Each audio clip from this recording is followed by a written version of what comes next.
Thank you. Thank you. Boy, the lights are bright tonight. I can barely see you. Thank you all for being here. It's going to be an amazing evening, and I'm excited about it. And it's just been a wonderful weekend, our climate change awareness weekend. We've had this amazing meeting, which has been sobering, about water, and in the context of climate change. And as many of you, I think, were here, I hope, last night, we had a documentary which was before the flood about the impact of climate change, and tonight we're going to complement it with not a documentary, with a feature film which views this from a very different perspective, and yet addresses issues that I think complement what we'll have seen yesterday. But the best part about it is that we have the director of the film here, and who is undoubtedly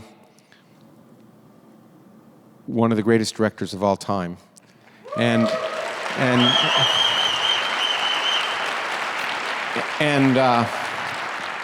a remarkable human being who we'll learn about as well when we and also, of course, after the film, we'll have Werner out here along with another remarkable human being, Jeffrey Sachs, who's in the audience somewhere if he can stand up. There he is, and it's going to be an amazing night.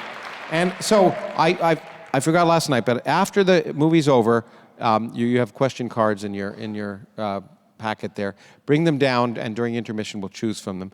But for the moment, I'd like to invite out one of my heroes, Werner Herzog, to talk about the film. Werner?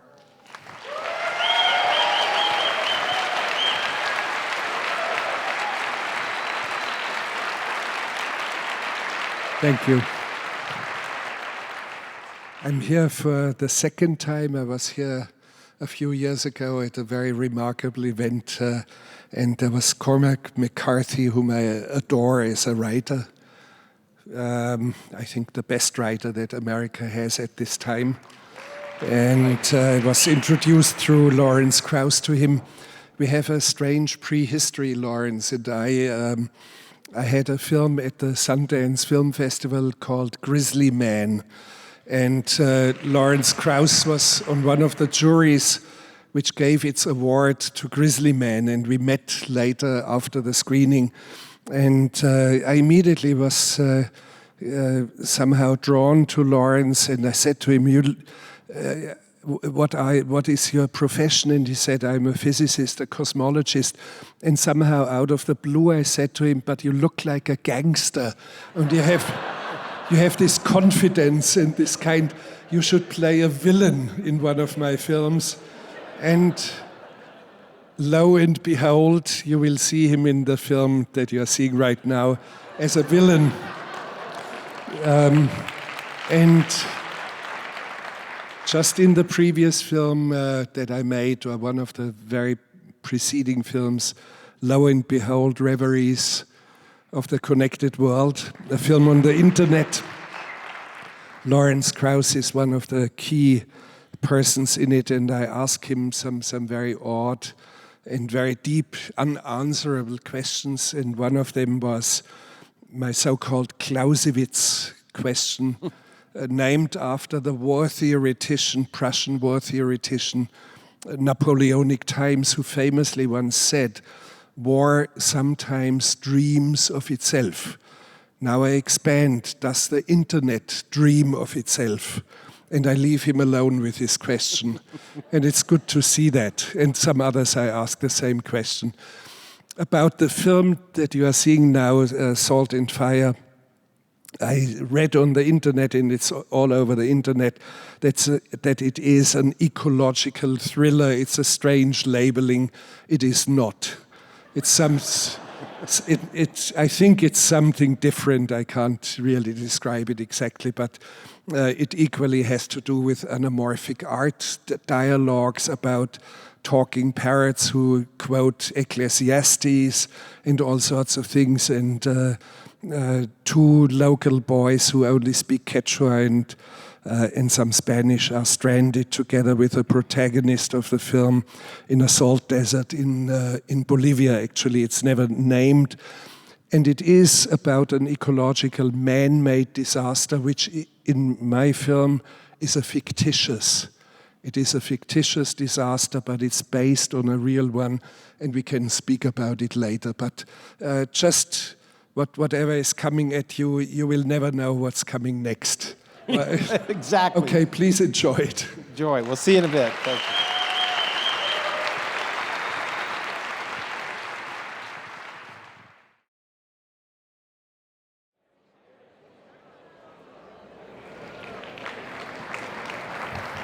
you. Thank you for being still here. Thank you for being here, and we'll get to the movie and some other things in a second. Well, but I want before I bring out my two guests, I didn't want them to be embarrassed while I was talking about them while they were sitting here. But so let me just tell you that there are people in life that you admire tremendously, and then you meet them, and that changes.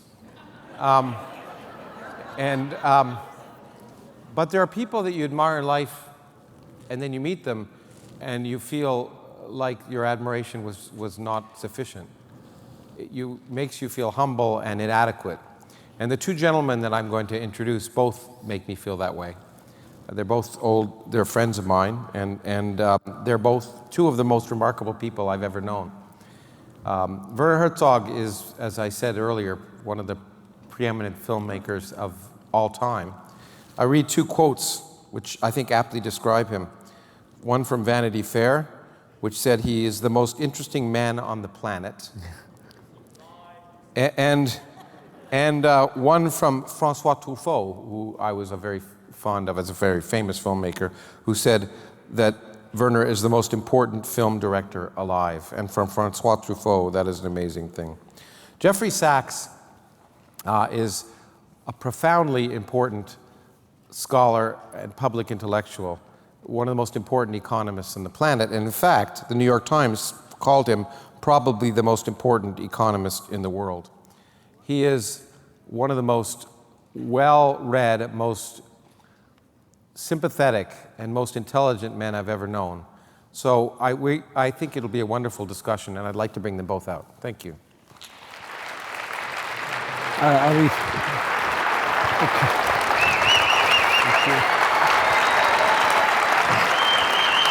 Thank you. Thanks.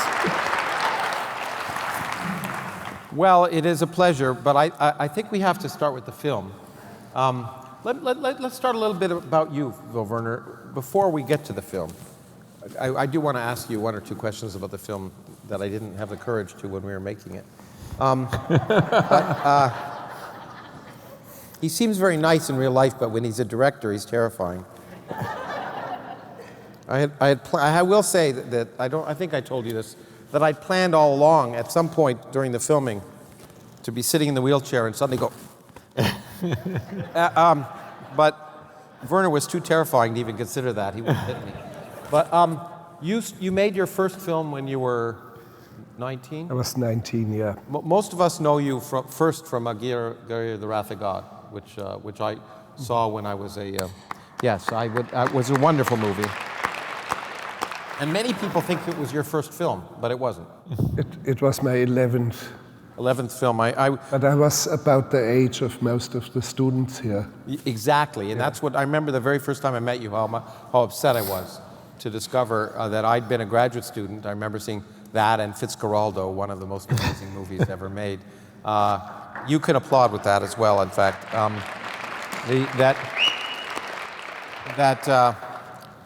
I saw that when I was a graduate student, and then when I was a postdoc at Harvard, and I remember seeing it, and then when we met the first time, I was so disappointed to discover you weren't much older than me, and that while I was doing this, you were making these kind of movies, and you were my age. It was amazing. And we'll talk about your relationship with nature a little bit, I think, in this. But you like to walk.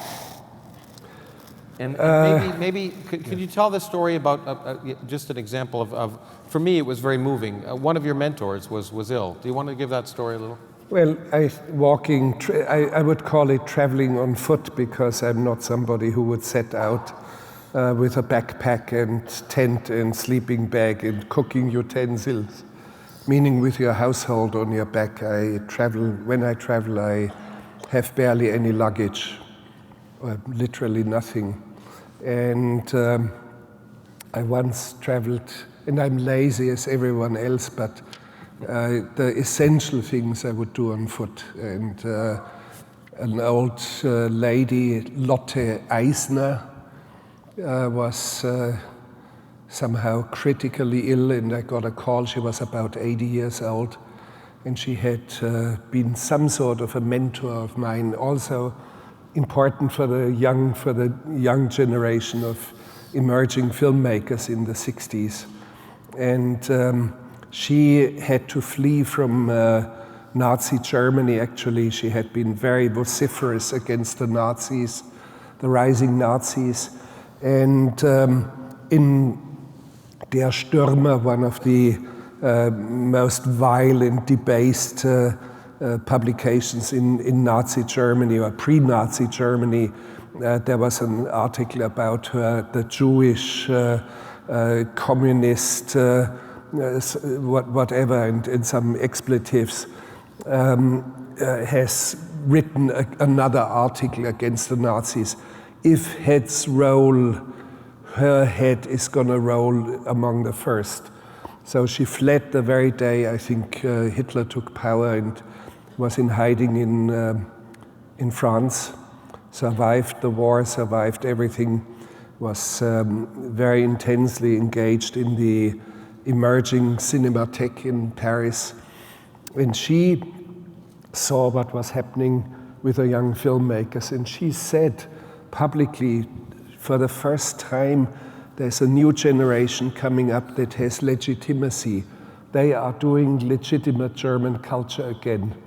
And hardly anyone would believe it, including Fritz Lang, who lived in Los Angeles at that time, and he wrote to her, Lotte, there will never be any good films out of Germany.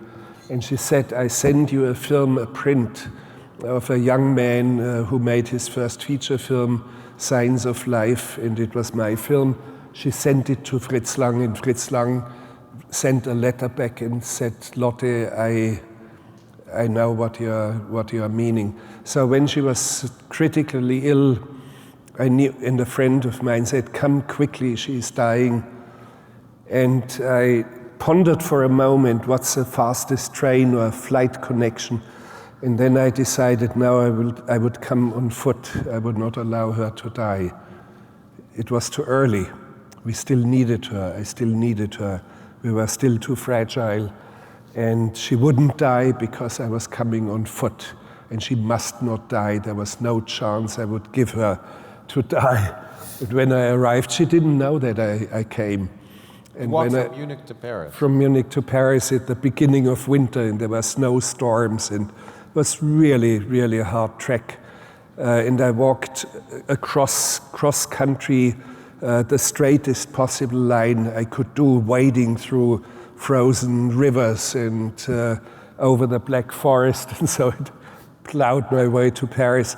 And she was out of hospital, and she survived. And it was very strange. Later, 8 years later, of course we were in contact. She urged me, she said, please come to Paris, come now, and take a train or whatever. So I took a train. And she said to me very casually, you know, and we were very formal. We would say usted to each other, like in Spanish, or vous in France, in French. And she said, you know, I'm old now and I can barely see anymore. I'm almost blind. All the joy of my life, being able to read, is gone. I cannot see movies anymore. I can barely walk anymore. I'm almost paralyzed. And she said something very biblical. I'm saturated of life. And it would be time now for me to die. And I said, Lotte, yes, it sounds all right for me. But she said, but there's still this spell upon me that I cannot die. that I must not die. Can you lift it? And I said, sure, it's lifted hereby. And she died 8 days later. And I found it totally all right. And Incredible power. no, I'm not superstitious. It was a statistical anomaly. Let's name it like this. But she was very dear to my heart. And actually, when I was walking, I wrote diaries or short notes. And years later, I published it. It's now also published in English, University of Minnesota Press. It's called Off Walking in Ice. We may have it. I think we'll do a book signing afterwards, and it may be out there, Okay, so we can. So let's jump ahead. So why this movie? Why now? Why? Well, let me say this. Before this, I was in a movie of yours, a documentary, lo and behold, and you could have done a documentary about climate change, or at least environmental disaster, and you've done a movie about volcanoes recently. Yeah. What was it about this story that made you decide to do it? Well, I would say it's not the central sort of element in the film that it's about a side of an ecological disaster. In fact, it is a fictitious disaster. Diablo Blanco doesn't exist, but it was based on a short story by a talented young American writer, Tom Bissell, Aral. And Aral, this gigantic lake that dried out, is a man-made disaster in Central Asia. It is. And you know quite well about it. But of course, for me, it was also about looking at things from a different angle, like the saint under the tree. All of a sudden, the saint stretches out and morphs into a landscape, into the Strait of Messina, and all sorts of things that have been spinning in my mind. And of course, two blind boys being exposed with a leading character in the film. So I just wanted to make the film very badly, and that's how we did it. We had very, very short time to do it, only 16 days of filming. That's very, very little. I mean, I've never had such a condensed sort of time for shooting. It was an amazing... But I think we shouldn't talk so much about the film. Well, there's one thing I do want to talk about the film and lead into the discussion I want to have for all three of us, which is, for me, which I thought was interesting. I mean, the central premise, in some sense, of his kidnapping Laura is to take what was just numbers and put a face on it. A human story all of a sudden in it. And that allows me to bring you in, Jeffrey, because you've been... But before we go there, was he your best villain ever? No, I think Klaus Kinski must have been. I was the best villain. Truly, I was the best villain named Krauss. Very well cast, no question about it. No, thank you. I will say that, when Werner said, don't overstudy your lines, but I had to come early to Bolivia. I was in Prague right before that, and because he wanted me to learn how to use the wheelchair, which was more important. And I understand that now. Anyway, but the movie in that sense is to take what was numbers and data and put a human face on something which would then have more of an impact on the public. And now I want to turn to you in that regard, because Jeffrey, you're indeed one of the world's most famous economists. We were both at Harvard around the same time, and you were in the Society of Fellows 2 years before me. The difference was you became a full professor almost immediately afterwards. It took me a long time. And you were the youngest tenured professor in the history of Harvard, which I'll point out, which says something. And then after 30 years at Harvard, you moved to Columbia, and at that point in 2000, you became, was it senior advisor to the Director General of the United Nations? During which time you've looked at development, poverty, and climate change issues, trying to improve, and medical issues and health issues, but always, it seems to me, focusing on people and not dollars, focusing on the human impact of everything you've been involved in. And you want to talk about that transformation a little bit, about why that's important to you? Yeah, and I want to start in Bolivia actually, because it happens that that was a transformative moment in my life. I had become professor, as you said, at Harvard and tenured in 1983. And when you get tenure, as you know, they give you a sign, you know everything. And you can put that on your wall. And then some students asked me in 1985, by coincidence, Bolivia was in one of the worst economic crises actually in modern times. The inflation rate had reached 60,000%. There was a complete collapse of the country. And so I thought, they asked me to come and see what I could do. And I just remembered from landing in the airport, I wasn't kidnapped that way, but I remember stepping out of the plane, taking a breath.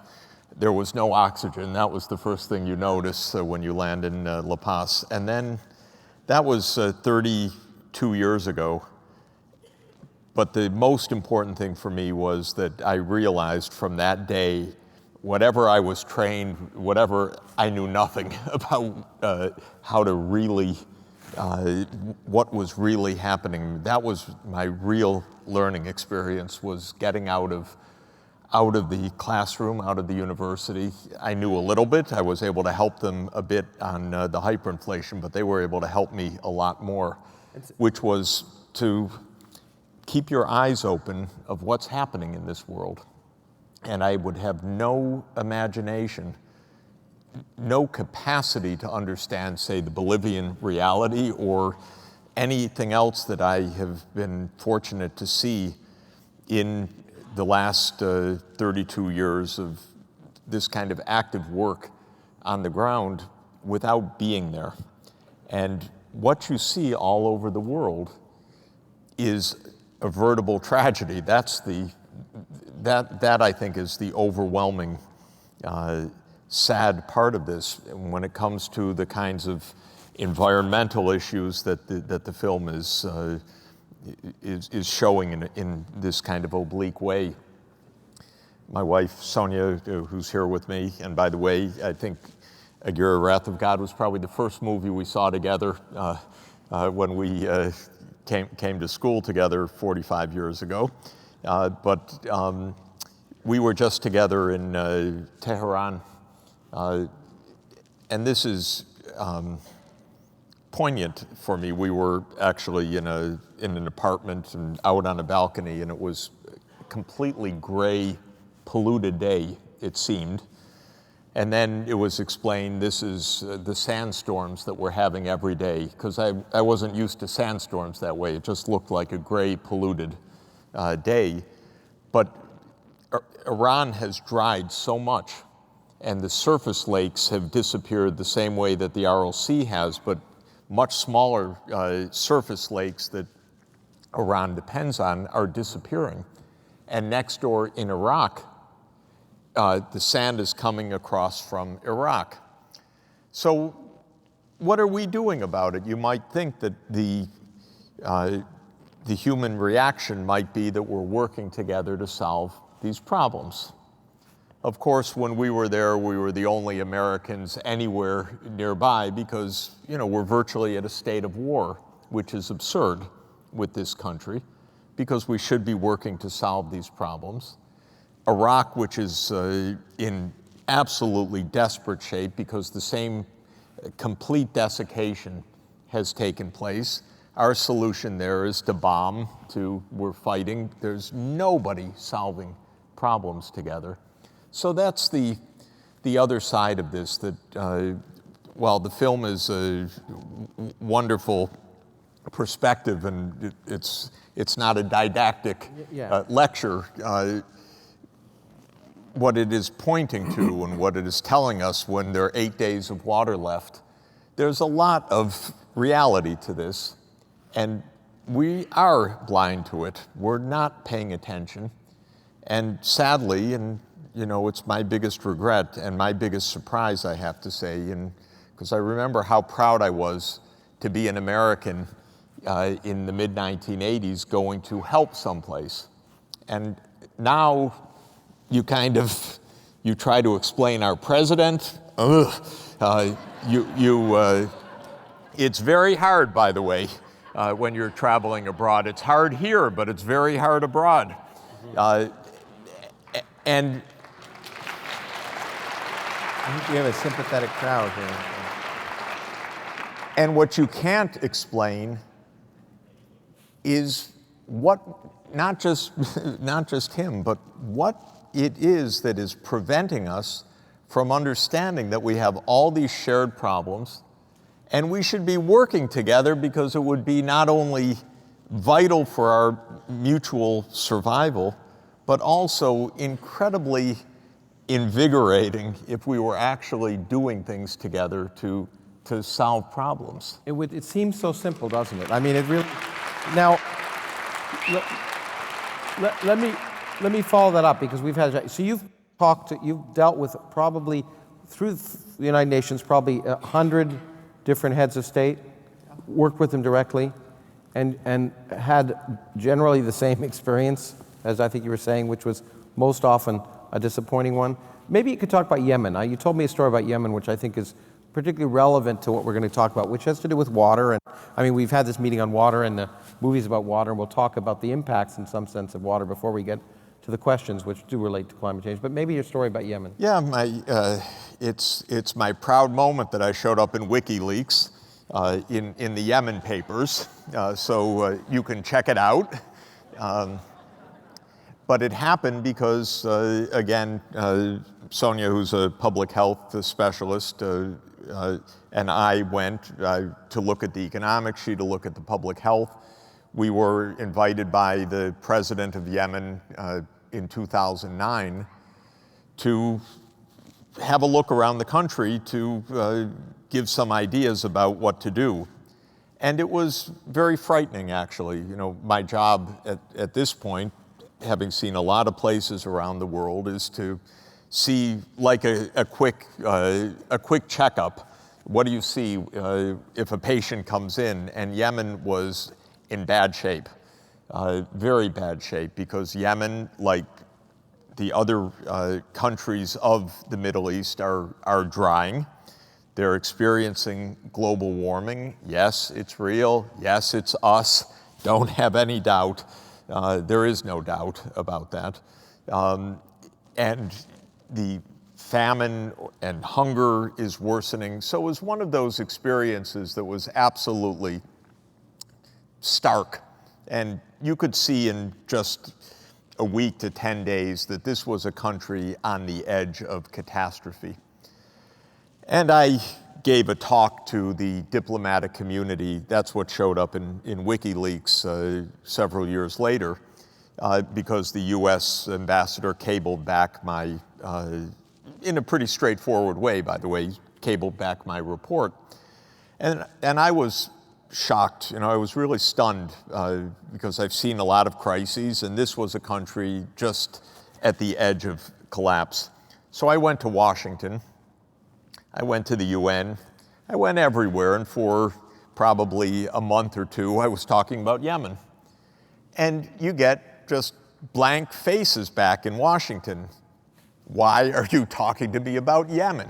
They don't even know where Yemen is. Yeah. Is Yemen a suburb of Saudi Arabia or something? Complete.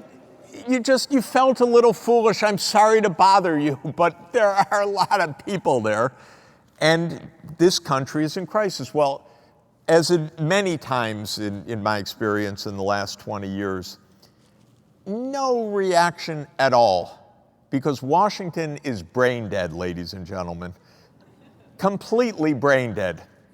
And if there's any appearance of thought, it's a complete show. They're not studying any issues, they're not analyzing any issues, and they don't give a damn, except for the tax cuts that they're trying to get through. And honestly, the only thing they want to do is cut your health benefits to give tax cuts. That's the only dream they have. It's their highest dream. So anyway, I had no no success at all, nothing. That's typical, by the way. That's not unusual. And then, of course, now Yemen, if you're following, you have to follow not necessarily the mainstream media because they don't report very much about it, but Yemen is being destroyed in war. Well, duh. People were hungry. There was food crisis. There was climate crisis. There was water crisis. There was public health disaster with a cot epidemic. It's predictable. And you have to look at that and say, can't we do better? And the answer is, of course we could do better. But you have to give a damn before the war starts. And then when the war starts, the response in Yemen or other places is to send bombs and not to help people. Yeah. I can tell you, ladies and gentlemen, and I voted twice for President Obama, and there's infinitely better than what we have right now, so I don't want to be misunderstood, and much better than the one that came before him. But his administration did nothing on these issues. Yeah. He tried to get it. Now, he signed the Paris Climate Agreement. That was a big step, and he did diplomacy on that. But when it came, the agreement itself doesn't prescribe any actions. It's a letter of intent.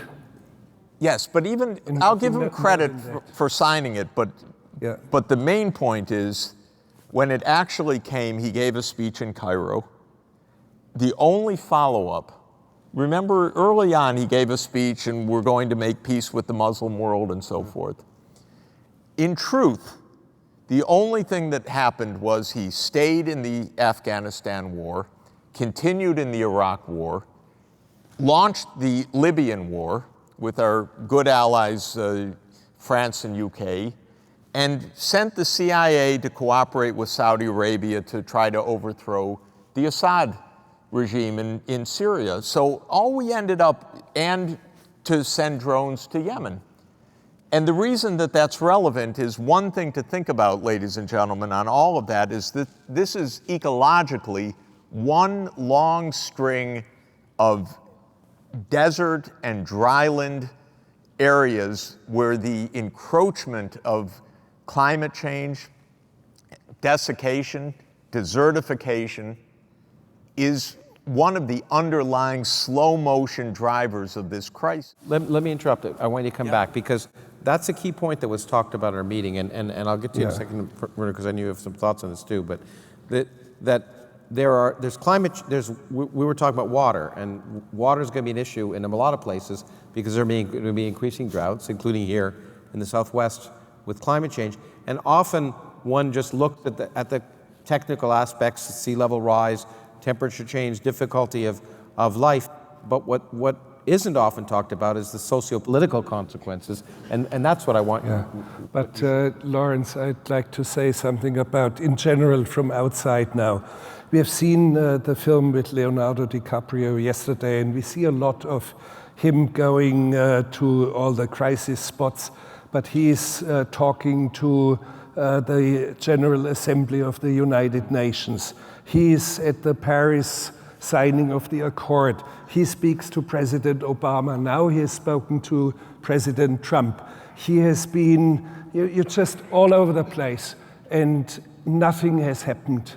And it is of no consequence. And you have been all over the world, and you have seen the things, and the diplomats or the Assistant Secretary of State doesn't even know where Yemen is and whether the Yemen is a suburb of Africa. Right. So it comes to that. So it has not led to anything, and it's not going to lead to much.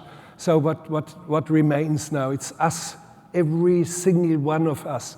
There's no magic bullet, but it's very easy. We don't even have to change much of our lifestyle. Of course, we have two phenomenal problems that we cannot solve easily. One is we are overpopulated, the population is too large. Secondly, most of the world is in the mood of consumerism. But we could, when we look at the United States and most of the Western countries, we are throwing away 45% of our food. If we manage our fridge a little bit better, and if we do not heap such loads on our plate and throw then 40% away. We could actually reduce food production by, I would say, 25-30% easily. And it costs, we know how much water it costs, for example, to create one hamburger. 700 gallons. 700 gallons of water. Just 3 tons of water to make it. I still like to eat a steak once in a while. And I feel all right because I personally, because right after the war, for a couple of years, my older brother and I, we were always hungry, and I understand the value of food. And it pains me when I see that food is being thrown away. I throw away maybe 1 or 2% of food. It happens that I overlook that the milk has gone sour in the fridge. So it does happen, but we could very easily reduce it massively.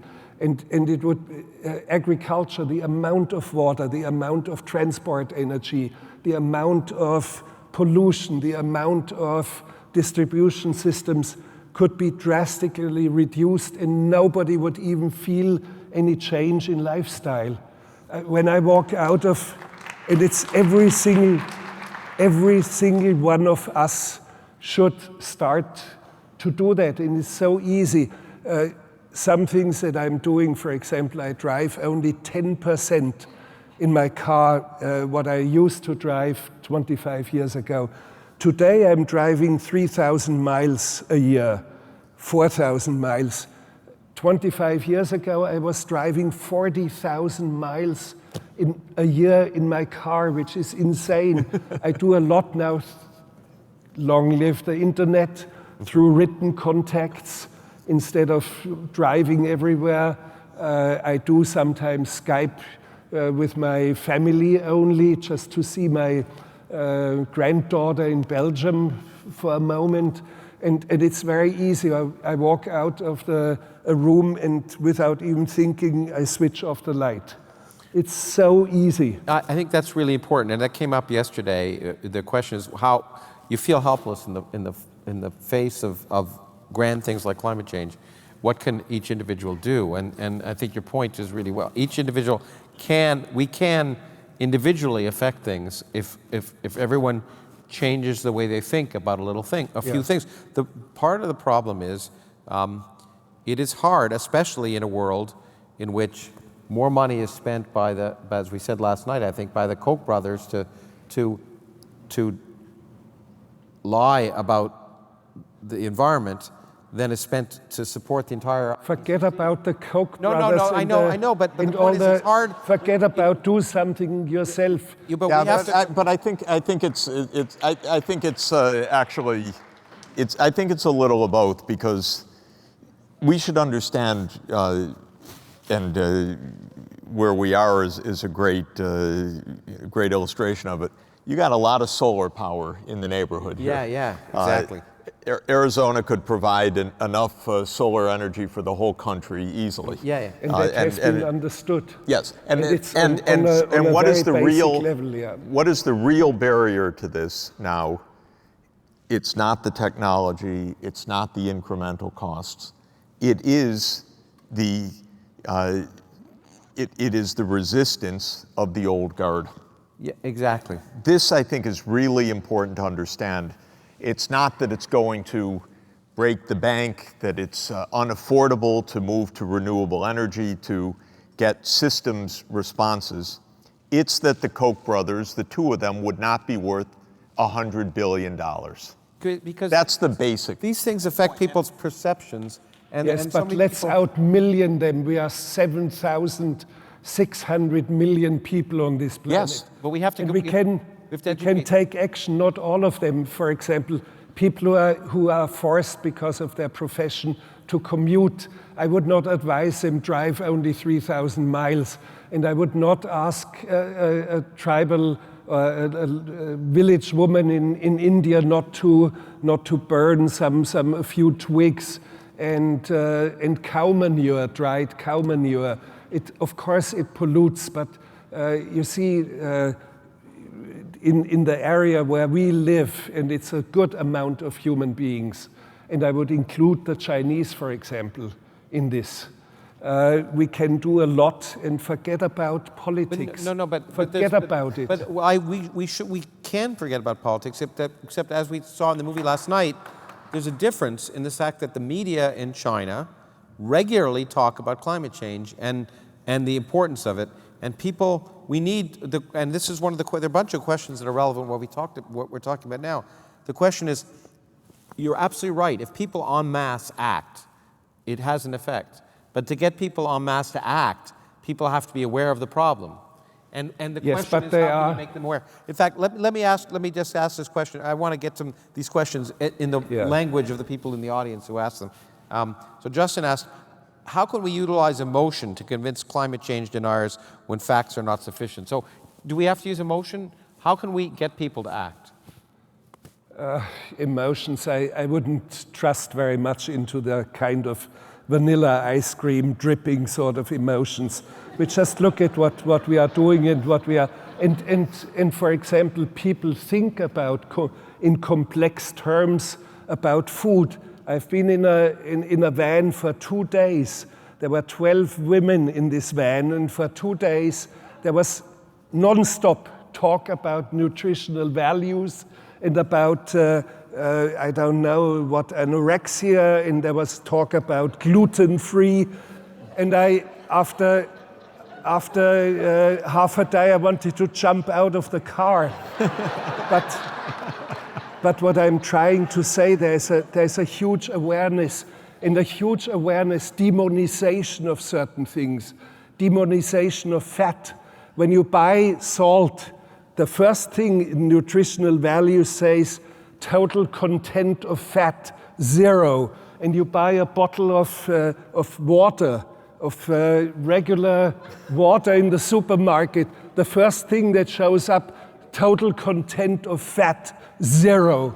What a complete and utter distortion of minds is going on there. Well, that's a distortion. But there's a, yes, but instead of wasting our energies in gluten-free and fat-free salt, we should rather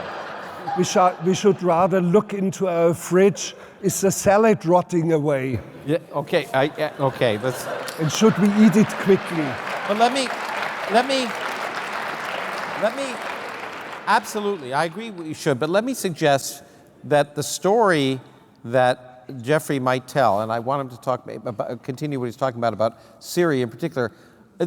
How can you reach people? Because people think these things are largely remote. In fact, climate change is really going to affect far more the countries that can't afford to deal with it, and particularly the equatorial regions of the world, who will then produce, their land mass will go away and will produce refugees, not by the thousands or the millions, but potentially by the billions.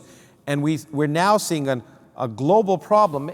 If you could continue about the effect of drought and how it affects us now on an immediate way, I think that if people feel connected, it makes a difference. So, so I want to continue that story because I think it's really an important one about how the drought in that area, what it's resulted in. Let me do that. Okay, you go to where you want first. Yeah, but get there and also to come back to Werner's point, because I do think that it is more complicated for a real reason. Let me put it this way. We really need electricity in this world. Absolutely.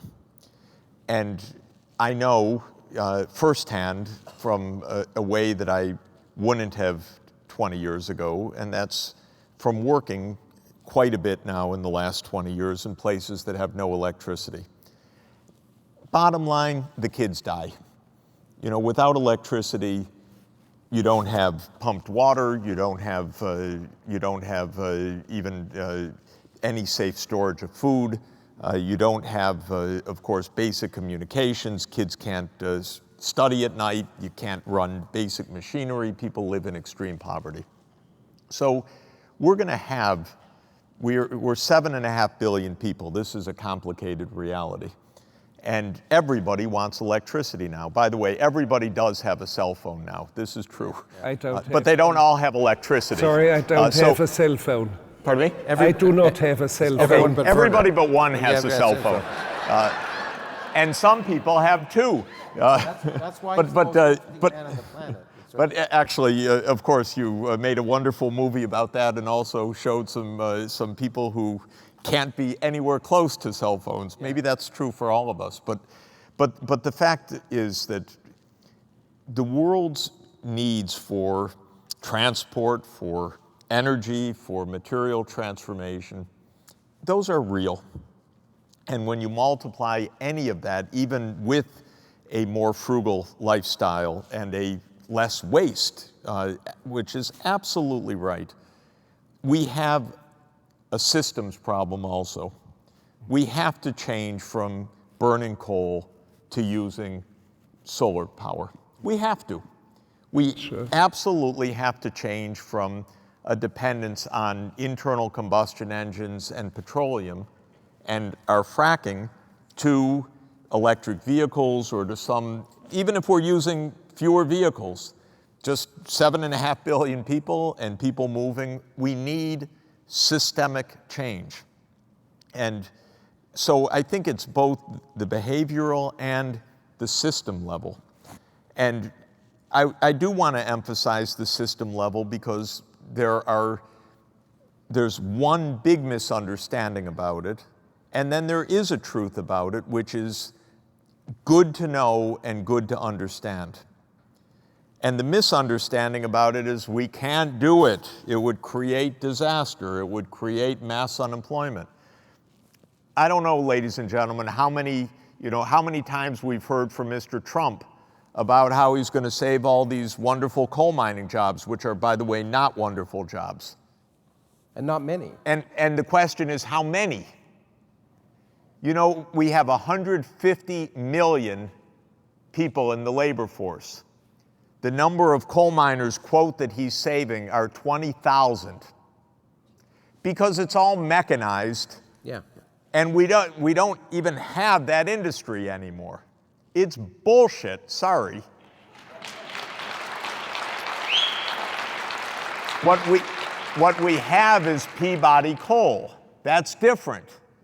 That's not saving jobs.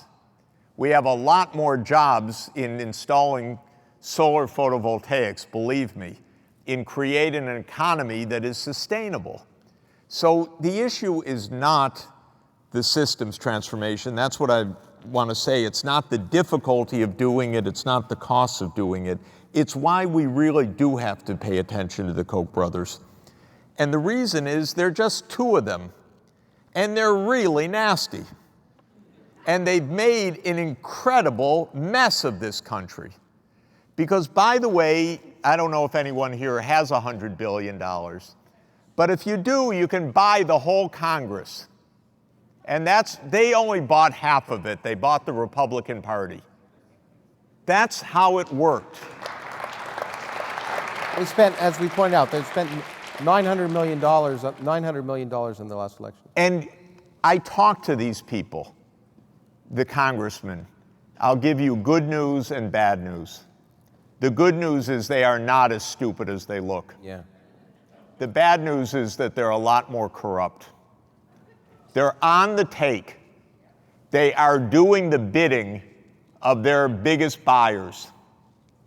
And that's the story of our country right now, which is that we're in the hands of a few very rich, powerful people who have created this false narrative about what we can do and what we can't do and who's going to get unemployed and make America great again. This baloney, when we could really be solving problems. That's why I don't want to go away from the politics. It's not to excuse us. I would like to say something in defense of your country. I live in your country and it has been good to me. Yeah. So I'm grateful for that. But let me tell you from outside, it is wonderful to live in a country like the United States that has very small amounts of corruption. In contrast to...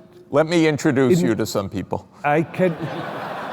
Well, yes, but go to Nigeria and make your choice. Yeah, but Nigeria. But when you go to Nigeria, but it's interesting, when you go to, of course I go all the time, who's doing the corruption? Shell. No, it's not that, it is Shell Oil has destroyed Nigeria, destroyed the Niger Delta. But it's everywhere. Every single person in official position is corrupt. But it goes, let's speak about the water crisis. Lagos, Nigeria has water, and all of a sudden a third of the city of 8 million or 10 million or whatever people has no water. What has happened? Werner, some military out of control blocked all the water. 3 days later, they come with trucks of clean water and they sell to the thirsty population a gallon of water for $5. And it's corrupt elements in the military, and they do that. And there's water in Lagos, Nigeria. Right. I couldn't agree more. And we have a military that is spending $900 billion a year to fight wars all across the planet. Am I supposed to take that as better politics? Your military unit near where you live in New York does not block the water supply to your home and asks you to pay $5 for a gallon from a tank car. So I'm trying to put it in proportion. No, and I think I don't want to argue about comparative corruption, but our country privatized the prison system, and then the private ownership of the prison system sends out its 10K forms warning the investors that there could be a change of law that would have fewer incarcerations, and this could be damaging to our profits. And so we have 2 million people in forced incarceration. And by the way, I'm just saying, they work nearly slave labor because they are locked up and private business comes in, they are forced to work for them. This is America.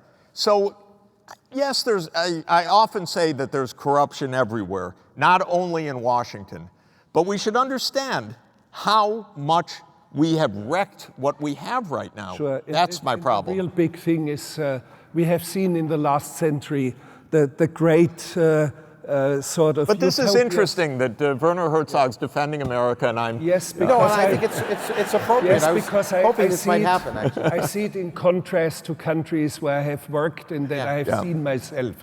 And we have seen the demise of the great utopias of the last century, the devastating ones. Paradise on earth, Soviet Union will be communists.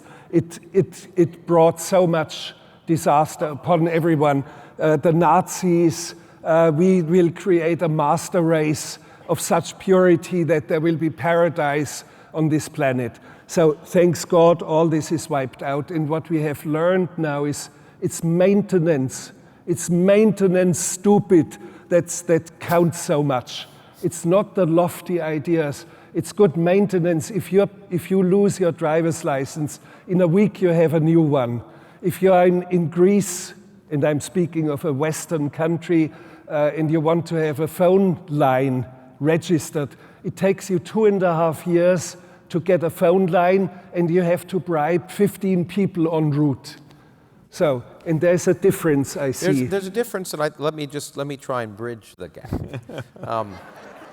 Because I'm a conciliator by nature. And we found out what you really are by nature tonight. Yeah. I'm certainly not a conciliator. Take the best of your country and reinforce it. But the point is that I think the point is that there is sort of an organized.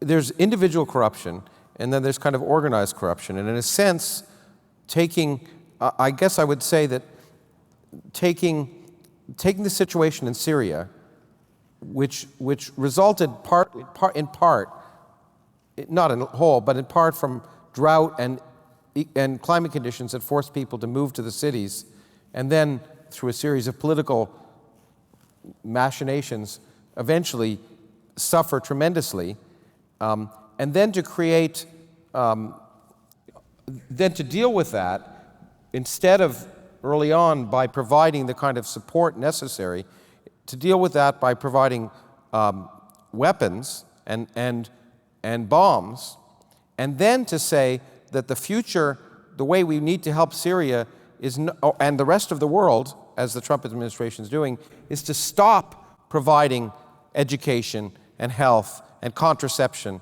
to the world, the things that would help deal with the crises, but instead to spend $54 billion more in the military. That's a kind of organized corruption, I think. Yeah, there's an old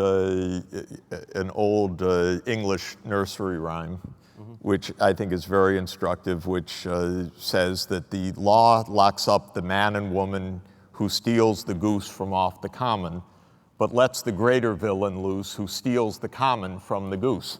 Yeah. And we have the greater villain, which is we're very powerful, we're very rich, we have organized a world of tax havens.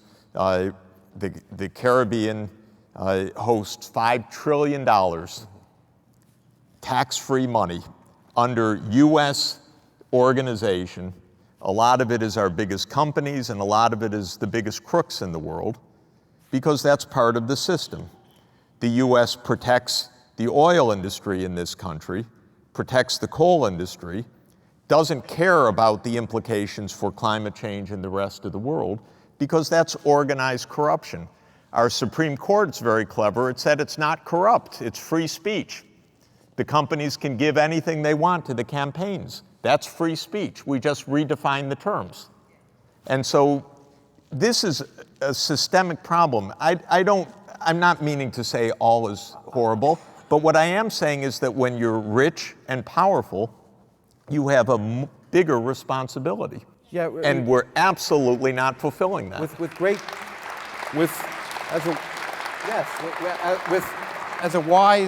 As a wise man once said, with great power comes great responsibility. Yes. And but I think the point is, and it's interesting because you've come to the United States and live here now, and actually I know that through you I've come to appreciate many more things about the U.S.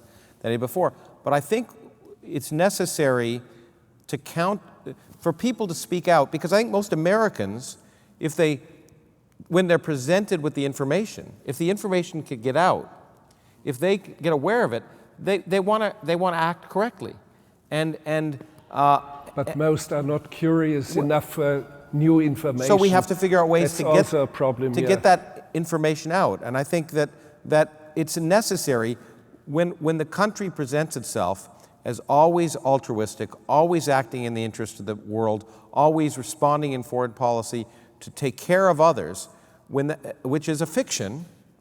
But it's no different than the fiction of other countries. But when it's done so effectively here, I think it's important for people, even those who recognize that the many aspects of the United States that cause many. I moved here. I came from Canada, and that caused us to want to live here. Yes, but you're American born. Yeah, but you're an American. Come on, let's face it. I grew up in Canada. Confess. I didn't know I was an American until I was 30. Okay. Although I could be president. Yeah. That'd be a good idea. Let's forget about Trump bashing and America bashing. Let's speak about the real critical points and areas like Syria. What seems to be emerging, there are mini wars. And they are triggered by absence of drinkable water.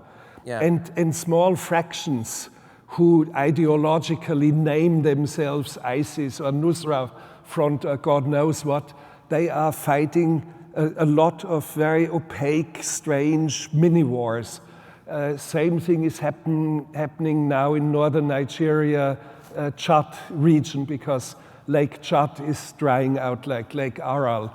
And you have Boko Haram, and it spills over into northern Cameroon, it spills over into northern Nigeria, and there are mini-wars emerging, and they will grow in size because... And they come back to us. They will come back to... Yes, they come back. They will come back to us inevitably, and Europe will feel the impact and the onslaught of many more millions of refugees. I was in Ethiopia just a year ago, and to my surprise, I see and learn that Ethiopia in 20 years doubled its population from 40-something million to 90 million inhabitants in 20 years only. And there's something coming at us, and it's not only Ethiopia, it's Mali, Chad, Well, you pointed out the Senegal. numbers. You pointed out the estimate of the population of Africa is in 2100 is supposed to be 3. It's now what? What's the population? Now a billion. A billion. It's supposed to be almost 3.48 billion, yeah. which is just simply unsustainable. Yeah, I think it's, maybe we could just spend a moment about Syria, because it's obviously something very important for We will spend a moment, our 'cause we're country. keeping If we could, just a quick moment. You know, in Syria, the water crisis was extremely grave, especially at the end of the last decade. The drought was the worst in modern Syrian history. Some of my colleagues at Columbia in the Earth Institute studied the drought, and it was unlike anything seen for the past 100 years, and probably a reflection, not certainly, but probably a reflection of global warming exacerbating a dryland condition. And so during that period, 2006 to 2010, of course, people were suffering, crops failed, and about 1 million people migrated from their homes into the cities and into slums, and with ethnic mix, and it became quite a tinderbox because of that. Then 2011, you'll recall, was the beginning of the so-called Arab Spring, with the protests in Tunisia, and then in Egypt, and then in Syria. And Syria was already, it was already right at the edge. So protests started. Assad cracked down on the protesters, shot into crowds, protests increased.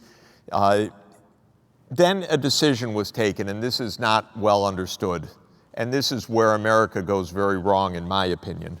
The decision was taken: we should bring Assad down. It's time to throw him out. And that, to my mind, that's America's big mistake, that we start saying, that one goes, and we said it to governments simultaneously. This was Hillary and Barack. Spring of 2011, that Gaddafi needed to go in Libya, and Assad needed to go in Syria. And Mubarak in Egypt, and now we have. Yeah, well, they saw it. Military dictatorship. Yeah, they saw it all as an opportunity to put in friendly regimes. It doesn't work that way. It's not so simple. So we started to fund a rebellion. And the Saudis and the Turks and the Qataris started to put in mercenaries and jihadists and weapons. And we know, but it's almost never reported, that President Obama signed a secret order for the CIA to cooperate with Saudi Arabia for the purpose of overthrowing Assad. And the point is that what started as a crisis of food and a repressive government turned into a regional war. And Americans sometimes think, well, you know, he drew a red line, but he didn't go in, and blah, blah, blah. That's not true. We're in it up to our necks, because we have been funding, sending weapons from Libya. That was also part of the story. Cooperating with the CIA, providing logistics. And this thing blew up into a full-scale war that has killed 500,000 people now and displaced 10 million people. And that's on our watch. It's secret. That's, unfortunately, America. And our newspapers, starting with the New York Times, they hardly report. What they do is listen to the State Department. That's their in. So our official rhetoric is, we have stayed out. Should we have stayed out and not stayed out? They ran one story about the CIA order, which is underpinned years of our bombings and our drones and all the rest. So the point I want to make is, life is complicated on this planet because we have ecological crises and political irresponsibility, and it's extremely dangerous for us. And we have spent $5 trillion on these wars now in the Middle East. If you add up Afghanistan, Iraq, Syria, Libya, and all of the special ops operations and the drone strikes in Yemen and Somalia, we've spent $5 trillion. Do you know what that could have done for the schools of this city and for safe drinking water in Flint and solving the problems in this country? And Trump ran his campaign saying that, by the way, and completely lied, because the first budget is another $54 billion for the military and cut out all of the development, cut out the science, slash the National Institutes of Health, cut out the environmental regulation. Come on. We're smarter than that, and we're all smarter than the President of the United States. Well, okay. We've gone late, and I could go all night with the two of you and going on about this. It's always a pleasure. I think the lesson that we've got, that I try and give from what we just saw over this weekend, and the reason we wanted to run it at the Origins Project and invite these two wonderful men here, and the people we've had at our workshop to look at these things, is that the impact of knowledge and science and art, as I've said so many times on this stage, is to change the way we think about ourselves and our place, and eventually maybe cause actions. And we're privileged here, I think, to be able to do just that. The discussion we've had, the movie you've just shown, the movie you saw last night, the work you do, my hope is that it causes people to think about these issues, whether they agree or not, but to think about them and to learn more about what's actually happening and affect their actions. And the thing I want to read is it's sort of a question, but it's not, and I think it's important. It's from Linda, who said, "Had a conversation with my 40-year-old daughter about climate change. She said, 'No offense, Mom, but we might have to wait till your age group moves through its life cycle. I don't know anyone in my age group that denies climate change, nor do I know anyone in my children's age group, 6 to 14. Are there any demographics to support that idea? I'm 68 years old, and I know many deniers.'" And I think the point is, I don't know if this is true, but if it's true, it's a good thing. I think I said last night that in physics, Max Planck said that physics proceeds one funeral at a time. And the point is, if the younger generation, just as my daughter and her generation could not understand what the issue was about gay marriage, it wasn't a deal to them. And I knew then it didn't matter what old men in the Supreme Court or the Senate cared about, because the next generation had realized the world was different. If this is true, then hopefully the work that people like you and the people we've had here has had an impact, and people will change the way they work and think. Let's look at you, Lawrence. You are a scientist, and I find it alarming that in the present cabinet there are a huge bunch of Goldman Sachs economists, and too many military people. Yeah. Why is there no scientist? Why is there no cosmologist in the cabinet? And it means, well, it means the scientific community should start to see the gap, the void, and step into it, run for office, become president of the United States. Sure, that'll be the day. Germany, by the way, is run by a physicist, Angela Merkel. Quantum chemist, who I've talked to. Yes. It's amazing. And, well, the fact is amazing, although many of the things she does I do not like. Well, but it doesn't matter. She's good, real good maintenance. Yeah, the point is that my opinion is that the science, what we need, I think we should have more of everyone but lawyers in Congress. But the point is that what we need the scientists to do is do what we're doing here, which is to provide information so the public can act appropriately. And maybe the next generation, a president who isn't 72, but the next president who may be 42, will then be able to act accordingly, because the public will speak out. So we're privileged here to present this, and I hope you've enjoyed this weekend, those of you who come. And we are very lucky at the Origins Project to be able to do this. And I really want to thank both of you so much, and all of you. Thank you so much. Thank you. Thank you.